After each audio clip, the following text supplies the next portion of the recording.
Buenos días, colegas. Mi nombre es Martín Echeverría de la Universidad Autónoma de Puebla, en México.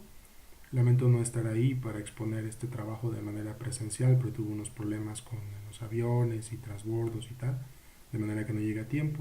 Afortunadamente la doctora Salomé Berrocal me permitió presentar un video en donde diera una explicación de nuestro trabajo, de manera que voy a pasar a explicar de qué se trata esto.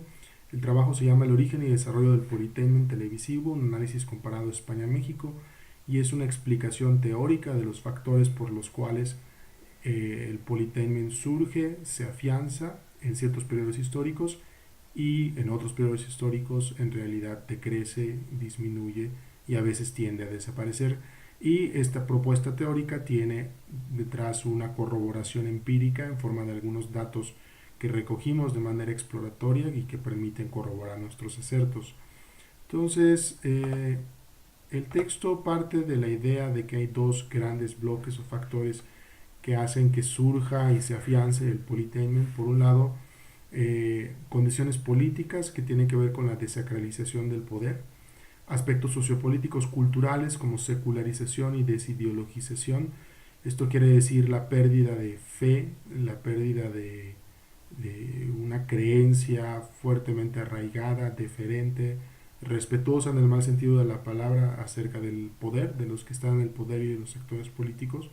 Y el otro elemento tiene que ver más con elementos políticos del régimen, que quiere decir tolerancia del poder a la crítica y apertura irrestricta a la libertad de expresión, que el régimen acepte formas de crítica en clave de humor o acepte maneras o expresiones que les ridiculicen o que hagan sátira de ellos.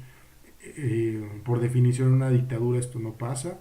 Están inhibidas las maneras de expresarse críticamente a través del poder de otras formas, pero en democracia evidentemente esto es diferente y tiene otros matices. Entonces, para que surja el politainment tiene que haber del lado de la gente una cultura en donde se hayan diluido las maneras sacramentales o respetuosas respecto al poder, de la manera que la gente pueda reírse de los políticos y esté dispuesta a participar en este juego humorístico. Y en segunda instancia también tiene que haber condiciones democráticas y apertura a la tolerancia y a la libertad de expresión que permita que surjan formas humorísticas de crítica.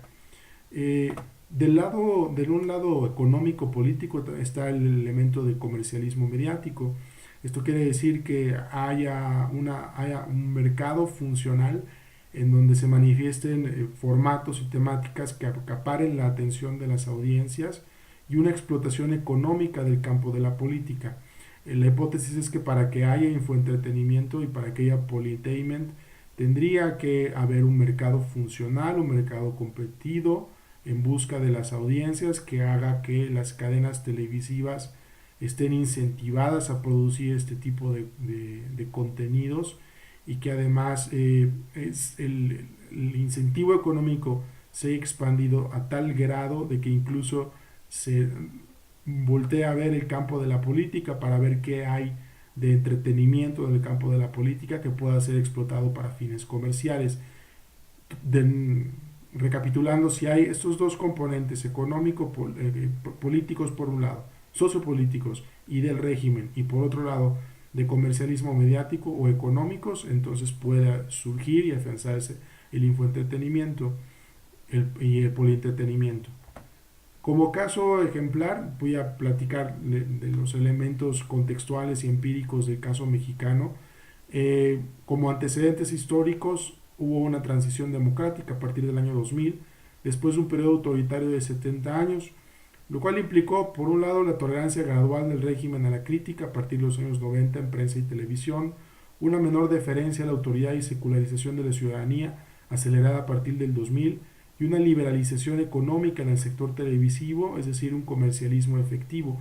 Cuando digo comercialismo efectivo es que antes las cadenas televisivas mexicanas no funcionaban bajo un principio de mercado, sino eran una especie de brazo propagandístico del régimen, si vivían bajo un régimen privado, pero en realidad había una función clientelar y una función corporativista hacia el régimen. Ahora, a partir del 2000, entonces ya hay una economía de mercado, ya hay condiciones de competencia y las cadenas tienen que propugnar por formatos que puedan atraer audiencias.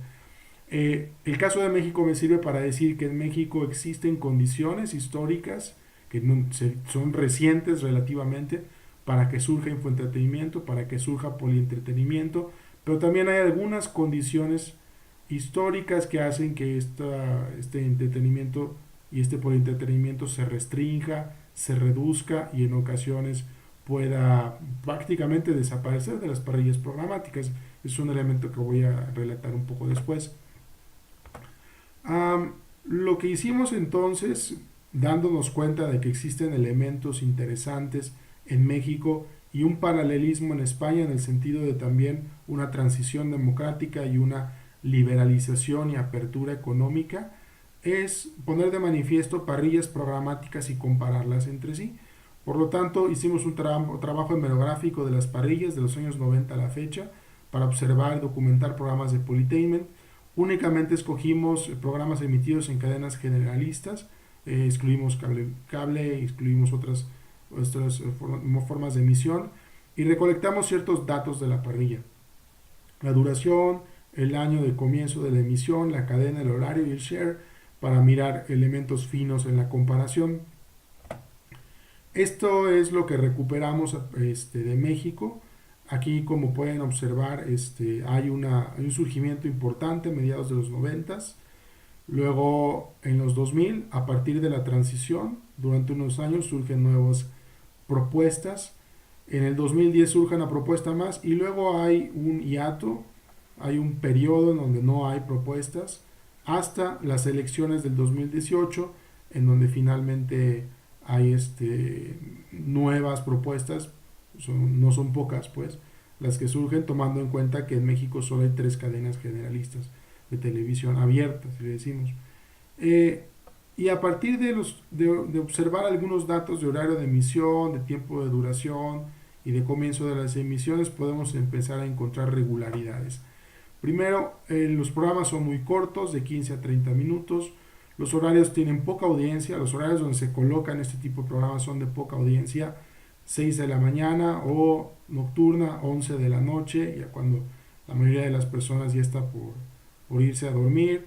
Los programas emergen en tiempos electorales, luego desaparecen y hay una laguna de programas en el sexenio de Enrique Peña Nieto del PRI, que es un partido y es un presidente que se caracteriza por reiniciar estas relaciones clientelares y de cooptación de los medios para evitar la crítica, y se ve claramente que durante su periodo de gobierno de 2012 a 2018 pues hay prácticamente un hiato, hay un paréntesis en el surgimiento de este tipo de programas, prácticamente se dejan de emitir durante ese tiempo. A partir de esto, ¿qué concluimos? Que hay una continuidad en la cultura autoritaria porque el poder no se desacraliza para ridiculizarlo. Es decir, los programas son cortos, solo en horarios de poca audiencia y solo cuando las elecciones lo justifican, lo cual quiere decir que aparentemente el poder no está contento que se rían de él, no tolera la crítica e intenta, digamos, en una lectura sistémica, intenta relegar estos programas a una mínima expresión. Y al parecer ni el comercialismo como fuerza de producción, ni la desafección ciudadana como argumento de legitimidad de la sátira incrementa la producción de politainment. En comparación con España, esto es lo que la reflexión me permite concluir, aunque la doctora Salomé lo complementará. Me parece que en España sí se verifican programas a lo largo de la década y fuera de los tiempos electorales, a diferencia de México. En España los programas son más largos y los horarios son más variados, tienden hacia el prime time, no solo late night como en México. Y en España parece prevalecer una lógica comercial más que una lógica política en las emisiones, que es la que yo hipotetizo que hay en México. Una lógica en donde prácticamente desaparecen este tipo de formatos en el último sexenio y desaparecen durante los gobiernos por, supongo, temor o incomodidad del poder a ser criticado, aunque hay suficientes condiciones de mercado para que emerjan este tipo de programas. Muy bien, hasta aquí mi participación. Le cedo la palabra a Salomé. Muchas gracias por su atención.